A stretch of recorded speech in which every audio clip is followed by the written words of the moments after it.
Europe Matin.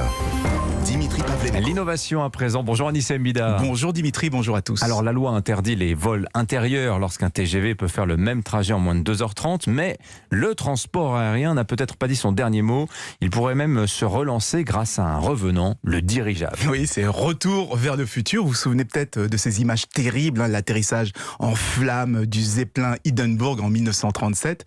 Ça a tellement marqué les esprits qu'après cet accident, plus personne n'avait confiance dans ces engins, ce qui a fini par signer totalement leur arrêt de mort. Eh bien, aujourd'hui, on redécouvre l'intérêt écologique du dirigeable. Ils sont actuellement ressuscités dans de nombreux projets de transport de marchandises. Comme ça, on fait ça en silence, sans aucune émission de CO2. Mais aussi, et ça c'est nouveau, pour des vols intérieurs. C'est la compagnie espagnole Iberia Régionale qui ouvre le bal avec une commande de 10 dirigeables de type Airlander, qu'elle commande à l'anglais HAV. Et l'objectif, eh bien, c'est de proposer un nouveau moyen de transport interrégional où on retrouve l'art du voyage, sans se presser, en profitant du paysage, dans un silence absolu. Oui, c'est vrai que c'est pas très rapide, un dirigeable, mais alors ça peut transporter combien de personnes ? Une centaine, avec une autonomie de 700 km, donc des chiffres qui sont assez similaires à ceux des avions régionaux.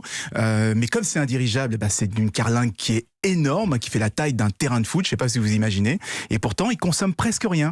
Comme il est plus léger que l'air, il s'élève tout seul, sans brûler de kérosène ou de fuel. Il profite des courants et de son petit moteur électrique pour se déplacer. En plus, les cabines, j'ai vu les photos, elles sont magnifiques, des véritables salons dans lesquels on se déplace librement. Il y a des énormes baies vitrées qui vous donnent une vue imprenable. C'est vraiment sympa. Je ne sais pas ce que vous en pensez, mais moi j'ai envie d'essayer. Ah oui, moi aussi. Mais malgré tout, vous parliez du Zeppelin en 37, ça n'est pas dangereux, il n'y a pas de risque que le dirigeable s'enflamme ? Non, la technologie a beaucoup évolué. On n'utilise plus d'hydrogène, qui est beaucoup trop inflammable. Maintenant, on utilise de l'hélium, comme dans les ballons de baudruche, vous savez, pour les enfants. L'engin est même capable de rester en l'air sans pilote pendant 3 semaines avec des trous dans la carlingue. Non, en fait, le seul problème, son seul défaut, c'est la vitesse, 130 km/h maximum. Mais c'est aussi ce qui va faire son charme. Premier vol prévu en 2025. Voilà, le voyage lent, d'une certaine manière. Merci beaucoup Anissa Mbida.